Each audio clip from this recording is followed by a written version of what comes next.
Hey friend, welcome back to the Bible Tract Echoes radio broadcast. I'm Mike McCurry, your host. As you join me today, apparently in the background as I sit on this balcony, on this back deck of a wonderful Christian couple's home here in New Zealand, it seems as though every single insect and bird native to New Zealand has joined me as well. And for those of you listening, you may get an overabundance of background ambiance, but we'll do our best together. Maybe all these insects making noise wanted to co-host the program, or maybe they wanted to join us in our study of the book of Mark here today. Regardless, I'm thankful that you are here. Thank you so much to each and every one of you that take the time, the effort, the energy to listen to this particular broadcast. I can't thank you enough. I'm so thankful for the over 100 different radio stations that carry this broadcast. It's wonderful to be able to partner with good people in ministry. This quote is not original to me, but I'll use it. God's people are the best people. And I'm thankful to call you a friend. If you'd like to keep up with my travels, as I mentioned, as I talk to you right now, this broadcast was recorded in New Zealand. If you'd like to keep up with my travels and get little updates here and there, you can text me at 309-316-7240. But make sure, I'll give you that phone number again, but make sure to text the word travel. If you want the travel updates and things like that, text the word travel. That's T-R-A-V-E-L. T-R-A-V-E-L. Text the word travel to this phone number. Once again, 309-316-7240. And as always, if you have a question, a comment, a concern, criticism, if something I said maybe just didn't quite click with you and you'd like more information, you can always contact me at that phone number. One more time, it's 309-316-7240. Now, at risk of these feathered friends behind me getting more rambunctious and getting a little bit louder, I'm going to dive right into the book of Mark. That's where we are today. Those of you watching the video version of the broadcast can see the beautiful scenery behind me, but you can also notice the piercing New Zealand sun. It's very much bathed one side of my face in light and shadowed the other side, so hopefully you can understand me with just one half of my face visible for those watching on YouTube and Facebook.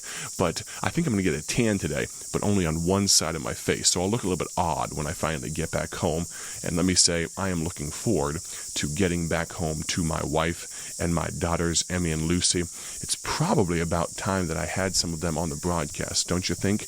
Maybe if you text me at my phone number, let me know if you think I should have them join me once again. I told my wife, one of the most listened to, one of the most viewed broadcasts of recent days was when I had her for the very first and so far only time on the broadcast.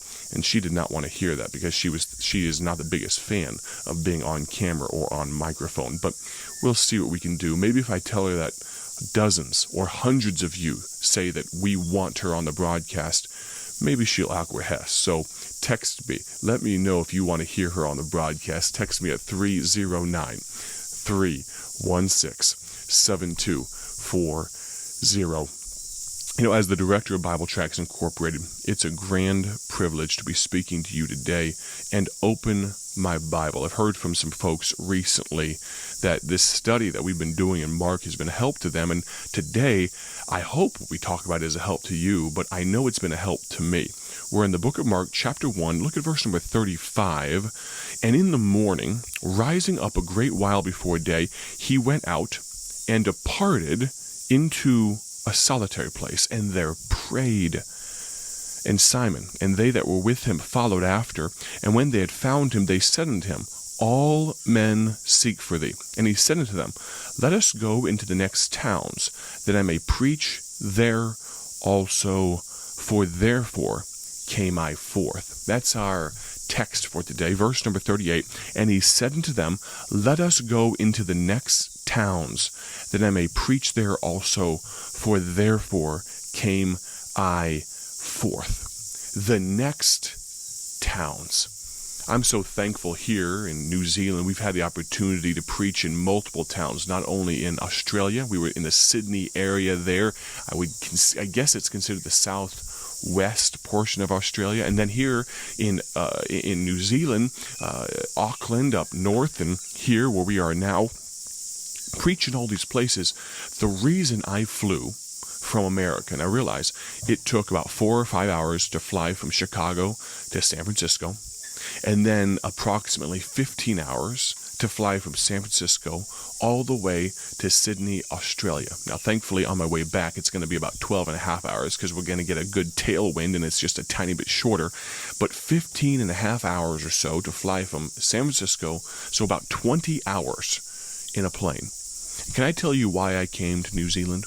Why I came to Australia? Can I echo what Jesus said, though I cannot say it with the gravity, with the impact, with the import that he did? What did he say here?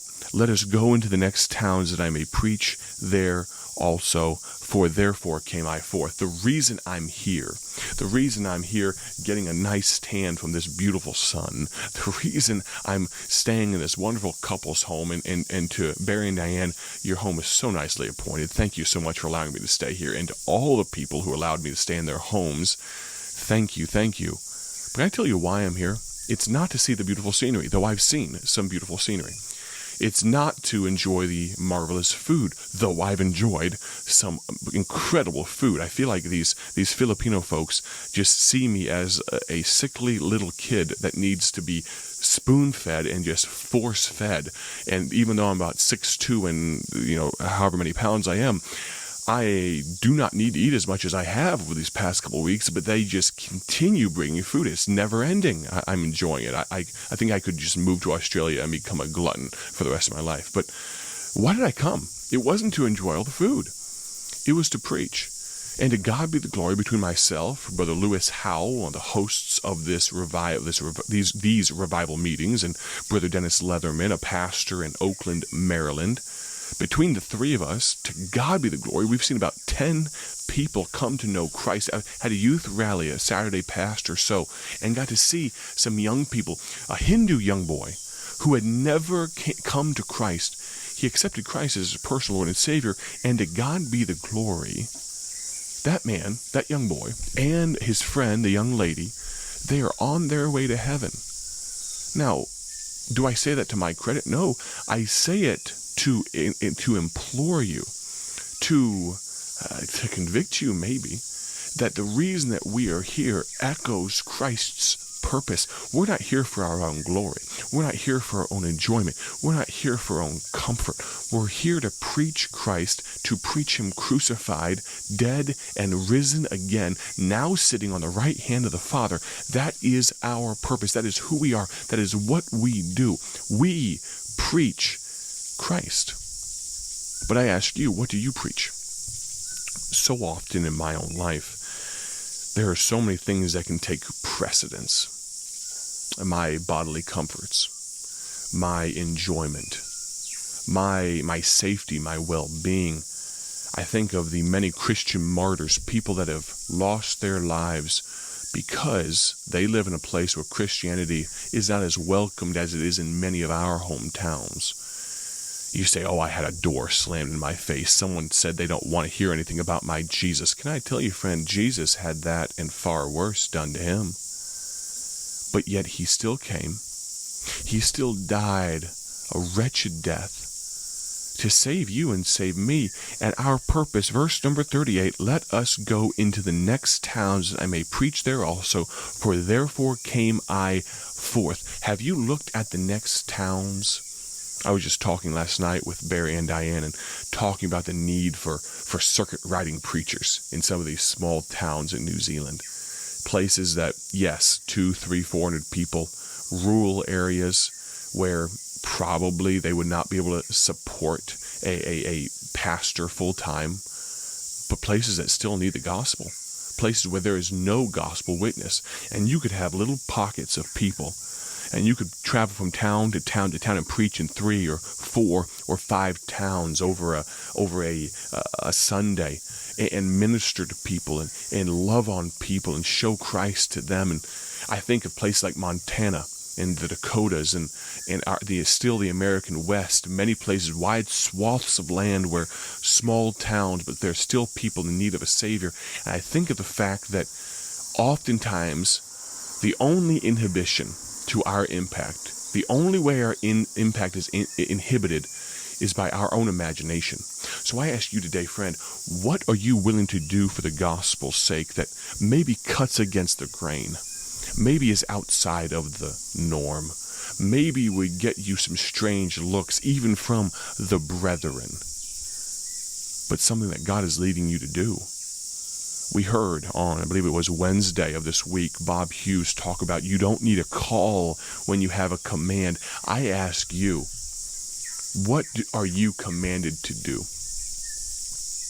What are you commanded to do that you're ignoring, that you're waiting on God to write you a gold-dipped pen letter and to say, here's exactly so-and-so, here's exactly what I want you to do with your life? Friend, we have a Bible. Try to get it out here without knocking over my microphone. We have a Bible here I'm holding in my hands. A Bible that explains to us that people are lost and on their way to hell, a devil's hell. People that need a Savior. And friend, the reason we're here is to go and meet them where they are. I'm not saying that God is calling you to leave where you're at, but He might be. He might be. Friend, I think of my position as an evangelist, what God has called me to do. I'm privileged. I enjoy it so immensely. I get to meet so many of God's people. I get to go to so many different places. But friend, what I do is not just about me. It's not just for me. Maybe God's calling you to that. But maybe God's calling you to something that you're ignoring. And so I ask you today, would you please consider going into the next towns? It might not be a geographical change for you. It might just be a philosophy and mental change where you say, I'm done with the same old. I'm done with just doing the bare minimum. I'm going to strive for more. Mark chapter 1, verse number 38, He said unto them, let us go into the next towns, that I may preach there also. For therefore came I forth. Pretty soon, I'm going to be in California. And maybe as you listen to this, I'll be on my way there. I'm going to be on the East Coast. I'll be in New York, Pennsylvania, all over the American Midwest. Potentially later this year, I'll be in Europe. I may be back in Southeast Asia. Early next year, I might be back in Australia and New Zealand. We're still working on some planning. But can I tell you, friend, I want to go there wherever God has for me. I want to preach Christ. Thank you so much for listening. Have a great day for His glory. Join us next week on the Bible Tract Echoes radio broadcast. And God bless.